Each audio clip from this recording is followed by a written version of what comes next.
are these people? I brought this story, Care Bear, because I wanted to kind of go down memory lane a little bit. And when I saw it, I went, ooh, that's my childhood right there. So we're going to get into it. But this is... Can you turn on your camera? Yes, I can do that. Hey. So this is a story out of ScheerPost, particularly People's Dispatch. Haitian and Mexican farm workers in Immokalee, a story of Black history and labor solidarity. As of 5 days ago, it was the shortest month of the year, aka Black History Month. Black History Month. So, at least in America. Yes, we're going to talk about some of that Black history that's a little more recent that you may not have heard about. So, the struggles of farm workers in the U.S. have long been shaped by race. Funny how that works. Migration and exploitation. Oh, this leads up to class, don't it? Black farm workers, especially Haitian migrants, are often overlooked in this fight, despite the crucial role they played and continue to play in transforming U.S. agriculture, as well as the island of Haiti. We definitely haven't had anything to do over there. From slavery to sharecropping to the brutal conditions of Florida's sugarcane and tomato fields. Black workers have been at the center of U.S. agriculture labor, resisting exploitation at every stage. In Immokalee, Florida, Haitian and migrant farm workers, many fleeing poverty and U.S.-backed repression in their homelands, faced extreme exploitation in the 1960s and beyond. Funny how that works. With wages stolen through debt peonage, brutal working conditions, and even modern-day slavery. We'll get to that.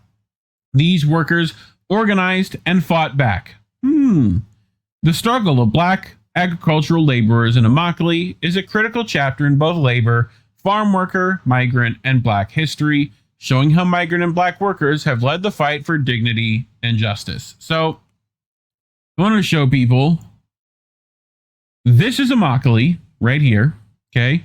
It's one of the poorest cities in Florida, right? This little bit right there, okay? My house was here. Okay? So, I mean, not that far. 32-minute drive, right? So, also the Panther Reserve is also right here. So, in case you were wondering, see this down here? The Florida Panther Reserve? That's literally, my house was right up against this. I literally remember seeing Black Panthers taking out the trash at night. And not the good kind of Black Panthers. Much different Black Panthers. Ain't no Fred Hampton walking out at night for me, dog. You know what I mean? It was the one that made the weird noises that you don't like. With the glowing eyeballs. That's always fun. Oh, and bears. Oh my, had bears there too. That was fun. A little 6 foot. The bears is never great. But anyway, Immokalee's right here. I pretty much lived in Immokalee for the most part, right?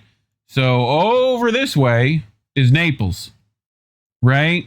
So massive amounts of wealth right here. So, and then Fort Myers is up this way. Okay? Just to give people where we're at if they didn't know, right? But massive amounts of wealth right in here. So, anyway, back to the story at hand. So this is one of my, and I've talked to you about this, I think, a little, right? And I'll just play this while I speak of it. So this is the Immokalee Farmers Market. And this right here gives me some warm fifis because this was a very happy place for me as a small little fat child. Okay? This was a lovely place. Look, elotes. Bro, elotes, that shit was the fucking jam, dog. And let me tell you, some of the nicest people I have ever met who don't get to see fat little white kids that often. And they loved me. They were handing me all sorts of shit, dude. They were cutting off foot lengths of sugar cane and just handing it to me. I was getting all the best star fruit and watermelon and pineapple and all sorts of delicious goodness.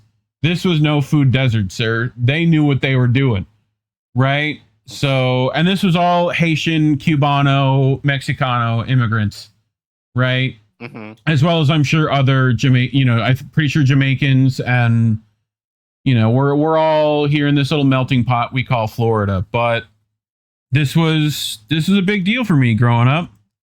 We would go here probably every week, and get lots of incredible produce at discount prices, and it's still going. You can still go here today if you're in that area. I highly recommend. Finding farmers markets near you, regardless of where you are, and have a connection with the people who grow your food in your area. God forbid. Okay, don't tell the government. Don't do that. Don't ruin it for everybody. Just enjoy the delicious food, right? But again, this is in the poorest city in Florida at one time. This is here. Okay? It tells you how important this is to the people in that area, right? And this is a slow day, by the way. This would be packed normally. All right? Like everyone in the Fort Myers and Naples area and Immokalee would be here, right? So very good stuff. I just wanted to kind of showcase that a bit as we get into the actual workers and their struggle. So, which continues to this day. Funny how that works, with farm workers winning agreements with major retail food companies in recent years. How did they do that, you might ask? We're going to get to it. In 1965, the H-2 migrant program admitted temporary migrant workers into the U.S. under special provisions to alienate labor shortages. We've talked about these visas particularly before, correct? So, yes. Under this program, farm owners hired tens of thousands of workers. They generally preferred workers from the sugar-producing countries in the Caribbean, such as Haiti. The swamp-like conditions in Florida meant that sugarcane had to be cut manually, as it still is, making the work grueling and dangerous, but also requiring proficiency. These dudes were experts with a machete, dude. Don't fuck with them. At this time, many Haitians were also fleeing the U.S.-backed Duvalier dictatorship, but political asylum seekers from Haiti were almost always denied during the same time that H-2 workers from Haiti were imported to the fields. So, during the 60s, the U.S. implemented the Bracero program. This program opened a legal pathway for farmers to essentially import specifically Mexican laborers thanks to these programs. Florida's agricultural hub employed large numbers of Haitians and Mexican workers in the Immokalee sugar, tomato, and other farms. And let me tell you, the sugar cane was good. My God, was it good. So, Reef, here's the thing, though, because now we have a cultural war right now regarding immigrants. That they should go back. They should go back to where they came from. But, Reef, y'all don't like eating, then, huh? Jobs that you're describing, especially given like sugarcane, and being an immigrant myself and having a father who is from Barbados, I know about a little bit. Oh yeah, you know. But I know a little bit about sugarcane. I know how, you essentially have to cut that shit generally by hand. So that's not a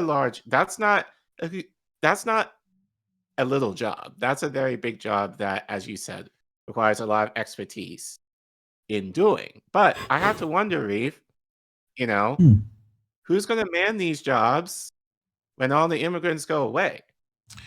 Funny how that works. Yeah, because I can imagine, number one, and number two, and again, this is going into wages. Many of the wages that immigrants take don't pay very much. And who wants to be on the bottom of the totem pole? What's your minimum wage in Florida? Not great. Wage?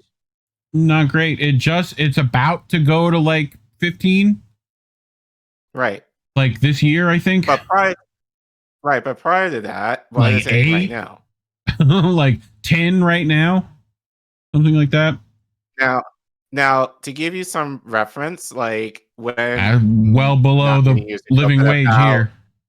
Right, but I'll say that, like when I was working at a certain, I'm not going to say where, at a certain daycare, Jesus Christ, 20 years ago, just about, the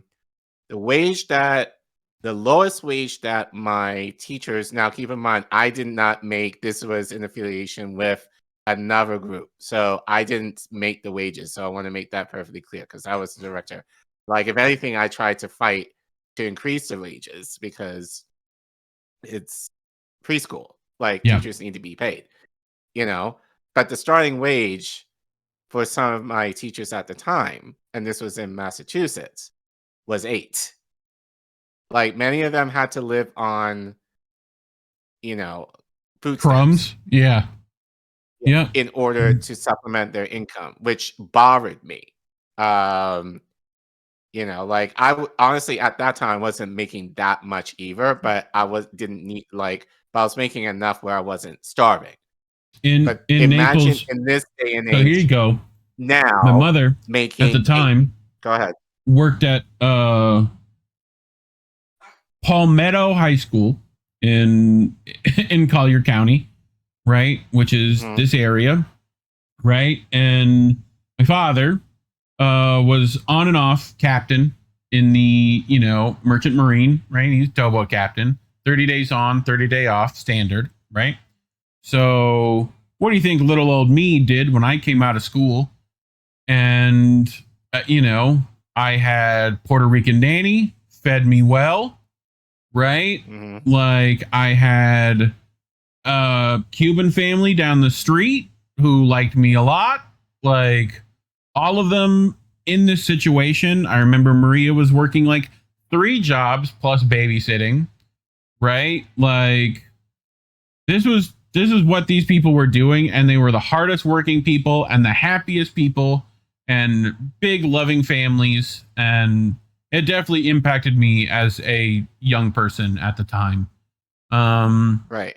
So but it's just right. But I say all of that, and we talk about, we have to get these immigrants out, but who's going to take over their jobs? Like, I can imagine for a lot of people are not going to do it, and especially not at the wages they're being paid. Yeah. So, but I just want to say that because people don't talk about that because they're kind of like, oh, these immigrants are taking over the economy and all this kind of stuff and blah, blah, blah. But it's like, not to say like, look, it's an immigrant, but here again, like I came here legally, and like I went to college and all of that and masters and all of that, but many of these folks are like, now again, the government is essentially asking for them to come here. Yeah. So there's a difference. So, but I find it funny that people are yelling at the people versus the government, who is essentially allowing these immigrants to come in, and many of them in order to do industries that many Americans, unless we admit it, will not do themselves. Correct me if I'm wrong now. You can now spend what, $5 million, right? For your, green card visa and get in, right? Isn't that how it works now? This guy would tell you so. So here we go. Called Gold Card program, visa program. You've heard about this? He's offering residency and a path to citizenship for $5 million. This is not an immigration policy, it's a fire sale. Citizenship is just another product on the shelf. I mean, why not tweak that program? Allow Americans to sell their citizenship for $5 million. Now that makes sense. Let struggling Americans get paid and move out of that country with their newfound millions. That's a program I could get behind. Imagine if, for instance, just say 10% of African Americans could sell their citizenship for $5 million each. That's roughly 5 million new millionaires, $25 trillion between them. You can get a Dominican citizenship for an investment of just $100,000. you could make the Dominican Republic $25 trillion richer overnight. You know, I'm just saying African Americans because they have the most obvious reasons for being interested in selling their citizenship, since they don't get much out of it in the first place. But if you offered a program like that in reality, well, I think that you'd see that country empty out. I mean, ask yourself, if you're an American, what would you rather have? American citizenship or $5 million? $5 million and the opportunity to get citizenship elsewhere and have all the safety and all the security that comes with being that rich. Retaining your citizenship is never going to secure for you that kind of wealth. It's never going to secure that kind of wealth for you. It's never going to give you that kind of freedom, and it's never going to give you that kind of security. And I think you know it. I think you ought to demand the right to sell your citizenship, since he's already treating it like a product, like an asset that can be bought and sold. So why can't the people who already possess that asset, who already have that product, why can't they sell it? Isn't that capitalism? Isn't that the free market? Forget about selling it. If American citizenship is worth $5 million, well, shouldn't we be entitled to a refund? I mean, I don't know about you, but I sure never got $5 million worth of value from my citizenship. Did you? Well, I think the government ought to buy it back, just like corporations, you know, with their share buybacks and so on. You can have it. Give me that $5 million and we'll be on our way. Who wouldn't go for that deal? Well, you'd see that whole country depopulated within days. Not even. Not even. I saw that video and was like, perfection. Thank you. I'll take it. I don't know who you are. Sheed Bohin, if that is your real name. I don't think so. I think that real dude. I've got another video by him too that's pretty good, but for another day. I mean, give me $5 million to denounce my American citizenship. Shit, give me $2. Hell. Fuck. Hell, I could go anywhere. I could go to Africa. I could go back to England. I can go to Barbados. Like, live I have high on that hog. Like, and especially in Africa, like, quality of life is cheap. Yes, sir. Like, I can live pretty well. Like, like with $5 million, I could buy a house over there for under what? Like something relatively low. Like, and I can get a house. Like, hell yeah, I'll do it. Yeah, fuck yeah. So, to continue, H2 farm workers in Florida's agriculture industry suffered high levels of exploitation and worked in brutal conditions, with some writers and activists calling it involuntary servitude and akin to slave labor. I'll get to how this works in a bit. There's like mining towns practically, except they're farm towns. They keep immigrants on location, right? And usually indebt them to the farm owner, sharecropper, whatever you want to call them, right? Very similar things. So workers labor for long hours, harsh, dangerous conditions, often subjected to extreme heat with adequate water. I don't think people understand. Let me tell you, 110 in the shade, 85% humidity. Y'all want to go? Huh? I'll yes, wait. Please. You okay? Yeah, go ahead and do. What do you think your work day out in the sun is there, homeboy? You're gonna have to break out that SPF 9000. I'm just saying. That Sunshine State's a doozy. According to reports in the 60s and 70s. Oh, wait.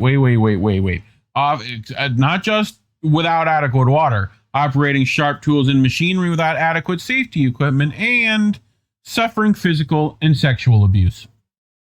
According to reports in the 60s and 70s, some workers made less than a USD 3 per ton of cut cane. On top of the low wages, because remember, these people are illegal and have no say in the matter. Right. So it ain't no minimum wage, dog. Way less than that. Right. $3 per ton of cut cane. You know what a ton of sugar cane looks like? And how much work that takes to like get? Yeah. A lot. On top of the low wages, employers often make deductions for housing, food, the daily ride to the fields, the H2 visa, and other fees. In many cases, these deductions lead to debt peonage. that forces migrant workers to labor to pay off their debt. You load 16 tons. And what do you get? People can finish that in the chat for me. Thank you very much. Debt isn't the only tactic used to force involuntary servitude. Sometimes farmers take workers' passports, use their undocumented status as blackmail after their visas have expired, or employ outright force and violence to keep them on the farms. So this is what I remember specifically growing up, were these buses.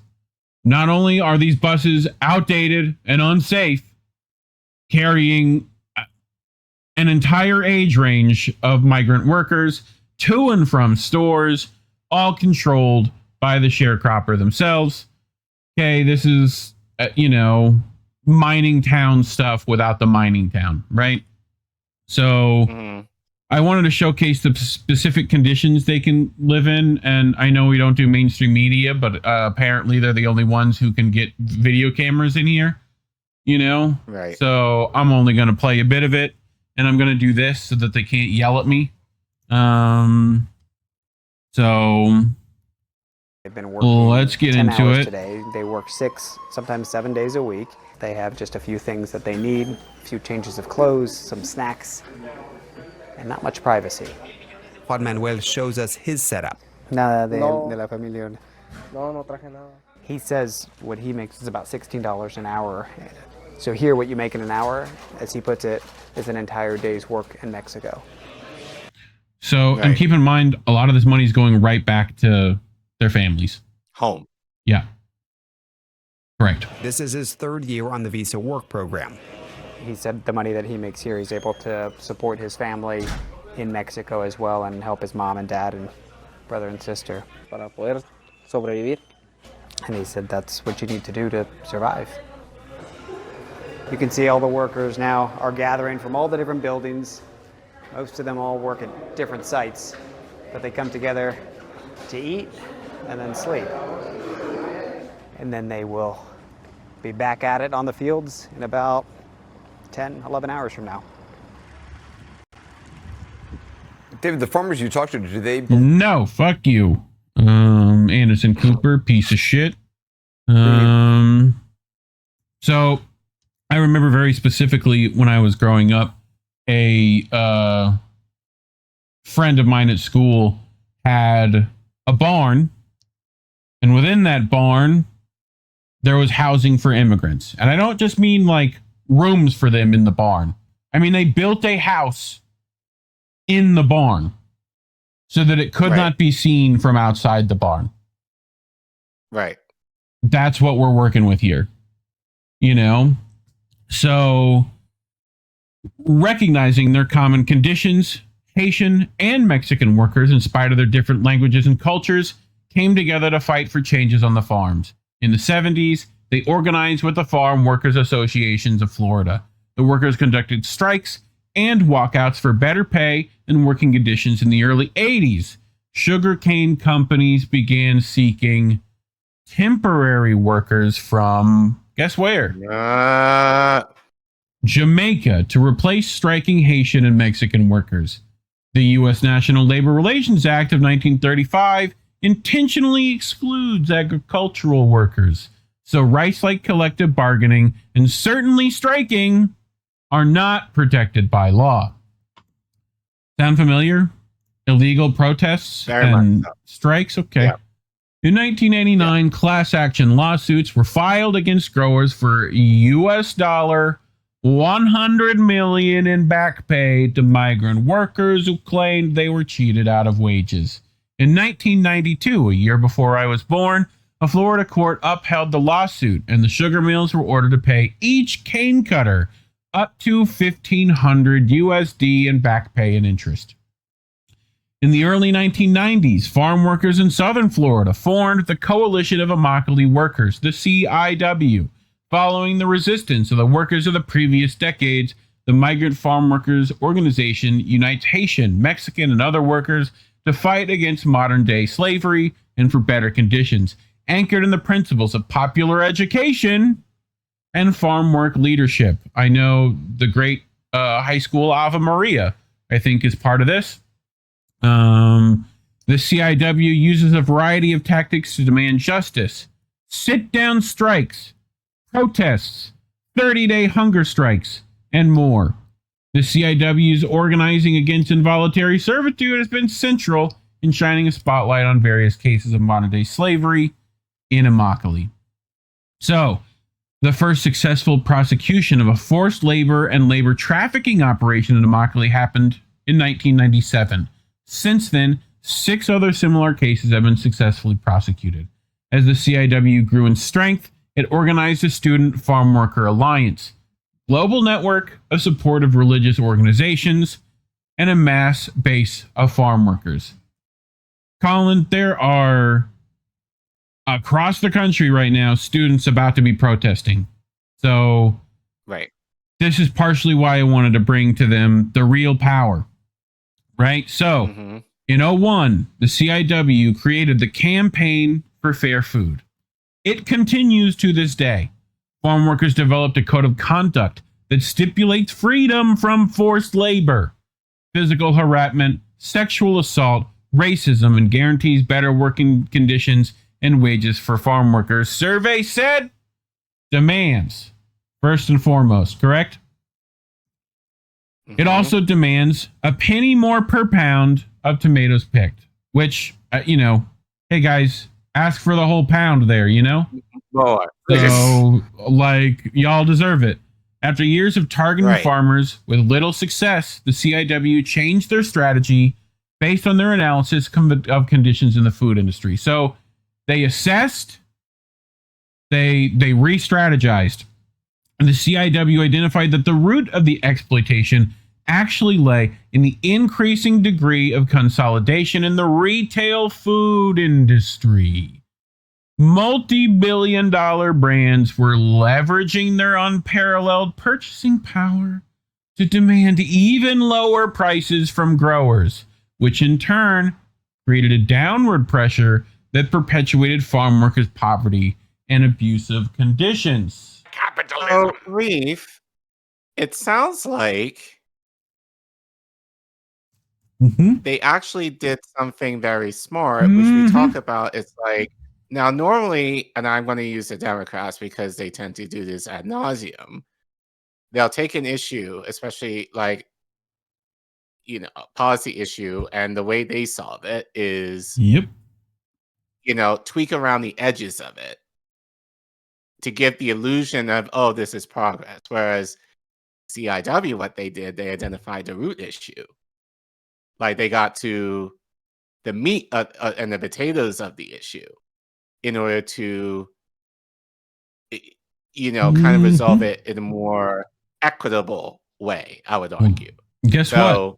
Interesting that they actually do the very thing that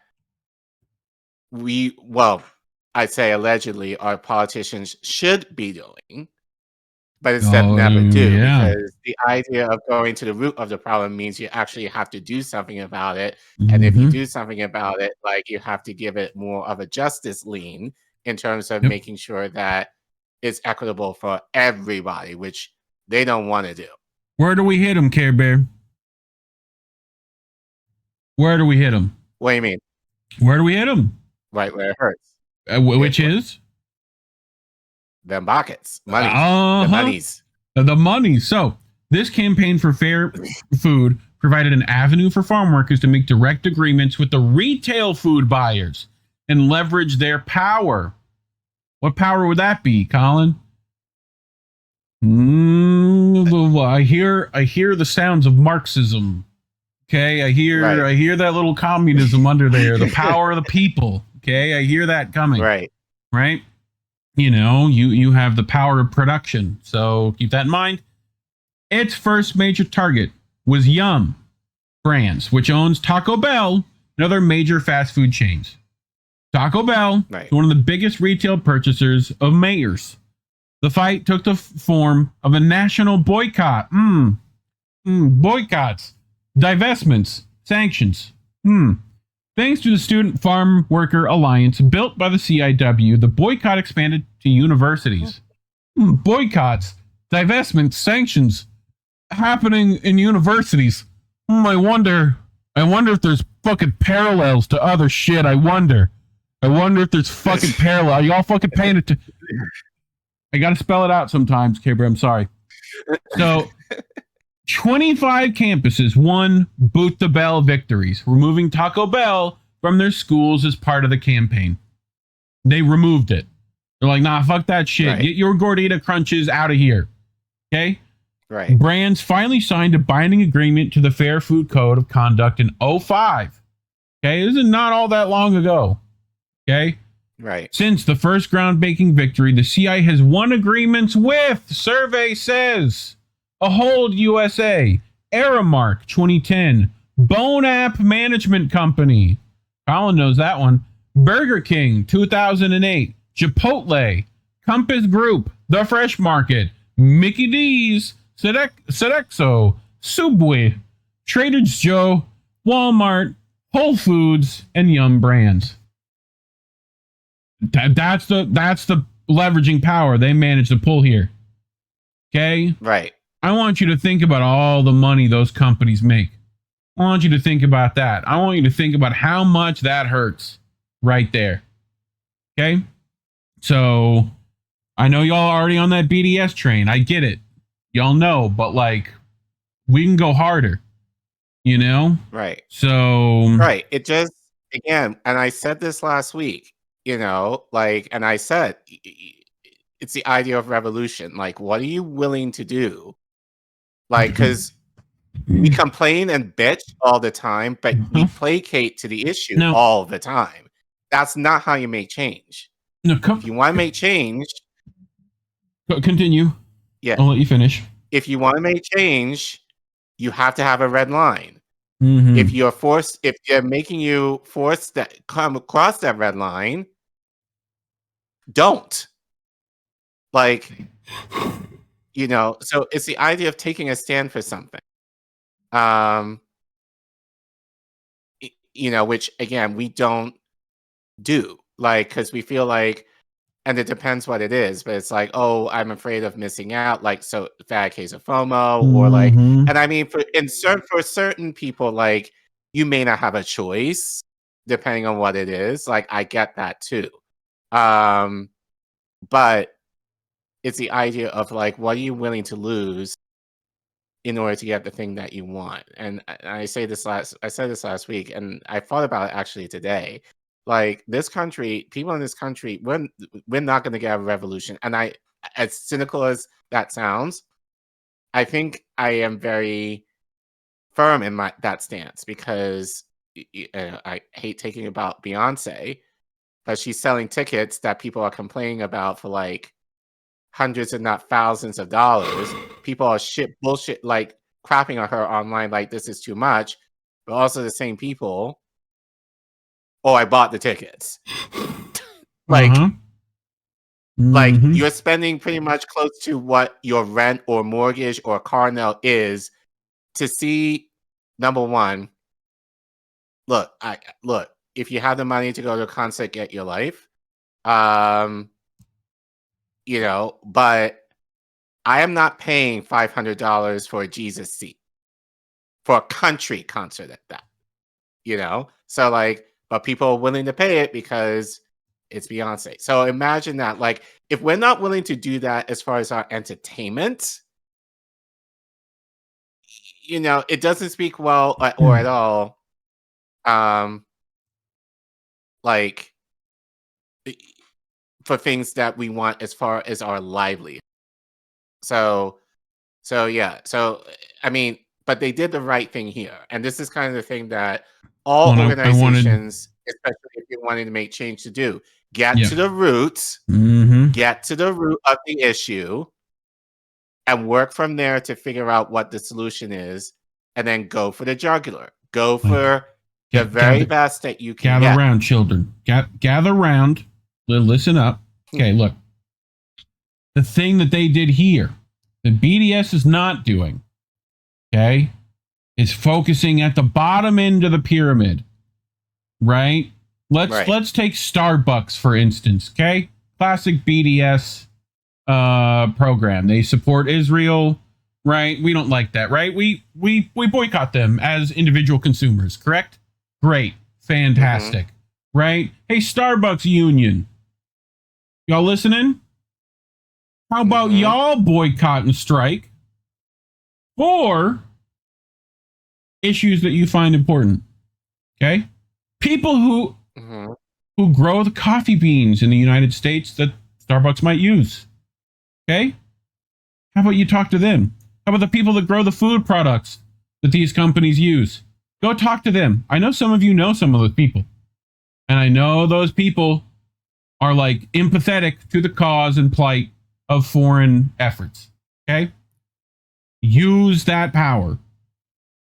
That, I think, is the power we have to use. Y'all want to know what you could do? That's what you could do. All right? It's the only thing that's really ever worked. So, and guess what happens if you get enough of those together? Fun stuff starts to happen. So, just saying, and be prepped for the pushback. That's coming. If you get that together, there's going to be some real ones. You're already seeing it at universities. That's a big deal. Because that's what they're pushing for at those universities. Right? Same kind of thing. Right? And why does that work? It's because the kids hold the power there. Those universities don't happen if those kids don't pay tuition. You know, as much government funding as they get, it ain't enough. Oh, those fucking admin checks are expensive, dog. You know? So, anyway, finish this out. After these breakthrough agreements with food retailers, the Florida Tomato Growers Exchange finally signed its own agreement with the CIW. The FTGE represents 90% of the state's tomato industry. We are putting the food on the table for the country. We deserve to be able to have the same ability for our own families in a dignified manner, said Gerardo Reyes Chavez, a leading CIW organizer on Food Talk. The Fair Food Program has since expanded to several other states and been recognized globally as a model for implementing and enforcing human rights in low-wage agriculture supply chains around the world. To this day, the CIW is made up of mostly Haitian, Mexican, and Guatemalan migrant workers. So, the story of struggling migrant workers in Immokalee is a reminder that Black history in the U.S. is inseparable from the migrant struggle. In some of the boldest labor organizing campaigns, from the forced labor of enslaved Africans on southern plantations to exploitation of Black migrant workers in Florida farms right fucking now. The fight against radicalized exploitation is a defining feature of the Black struggle. The story of Haitian farm workers in Immokalee is part of the long tradition, one that connects the struggles of enslaved people seeking freedom, sharecroppers resisting debt peonage, and today's migrant worker organizing against modern-day slavery. Understanding Black history means recognizing how the exploitation of Black and migrant workers has fueled capitalism and how their collective resistance continues to challenge it. Collin, any questions? Not any questions, but Closing thoughts. I mean, I said it basically in the stream, but a segment rather, but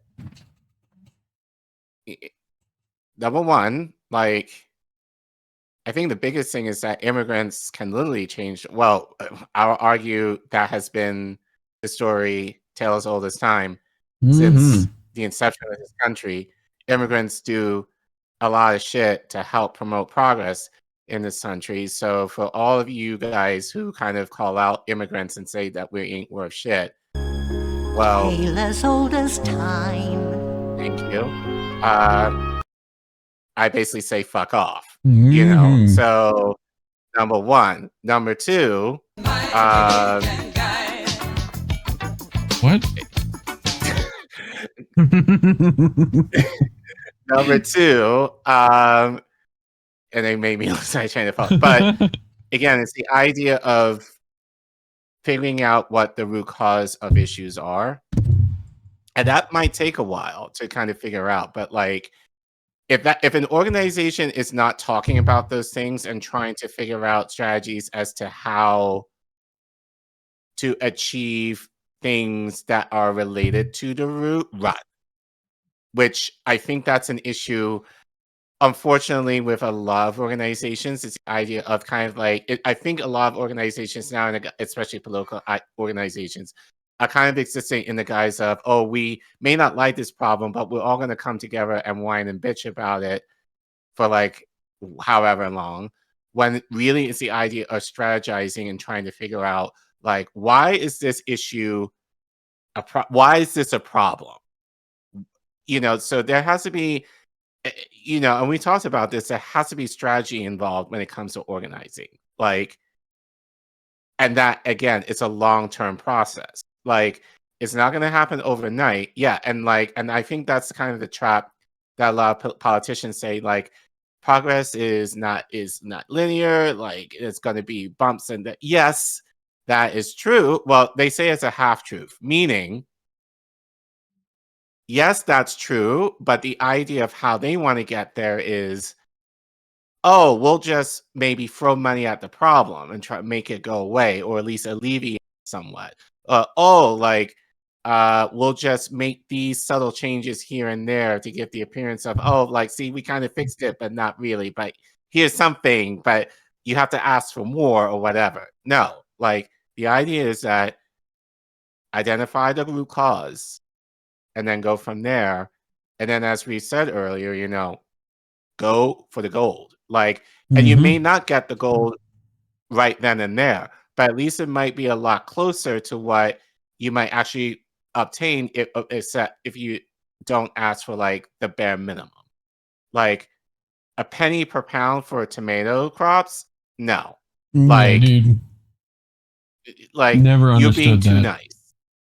You're being too nice. Like, if you understand how much profit these corporations get off your sweat and tears, y'all see the price of like, eggs.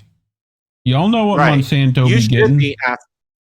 you should be asking for more. So, but I complain that we don't do many feel-good segments. I think that counts. So I just feel like I'm fucking hitting fucking dingers all day today, bro. I'm doing fantastic. But definitely talking about these kind of stories is why we're demonetized, unlike some other YouTubers you may watch who you can still leave super chats to. Y'all know what I'm talking about. We don't have that. So you can scan that QR code right there. You can go to co-fi.com/indienewsnetwork or in the little doobly-doo below, and you can super chat us that way, get around this stupid censorship system that we're in. But look, we get it. Times are tough. We're not asking for much, mainly to help us get bigger, right? We're heavily suppressed talking about these things, and only you can fight suppression. So like and subscribe, hit the share button, leave a comment. Let me know what you think. Think my plan's going to work? I don't know. I don't know shit, but we'll figure it out. Anyway, thanks for watching.